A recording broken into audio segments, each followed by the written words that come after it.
25 రోజులతోటి 12 మాసములతోటి కూడి ఉంటుంది.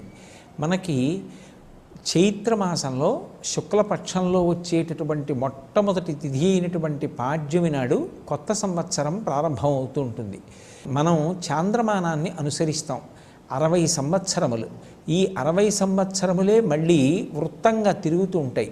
అందులో మొట్టమొదటి నెల అయినటువంటి చైత్రమాసంలో మొట్టమొదటి పక్షమైన శుక్లపక్షంలో మొట్టమొదటి తిథి అయినటువంటి పాడ్యమి నాడు కొత్త సంవత్సరం ప్రారంభమవుతుంది. ఋషులే కొత్త సంవత్సరం ప్రారంభమైనప్పుడు దాన్ని అనుష్ఠించి తత్సంబంధమైనటువంటి ప్రయోజనాల్ని పొందడానికి కావలసినటువంటి రీతిని నిర్ణయం చేశారు. మనం సంవత్సరాన్ని జరుపుకోవడం ఒక ప్రత్యేకమైనటువంటి విధానంలో జరుపుకోవాలి. సంవత్సరాది నాడు విధింపబడినటువంటి ప్రధానమైనటువంటి కర్తవ్యం ప్రాతః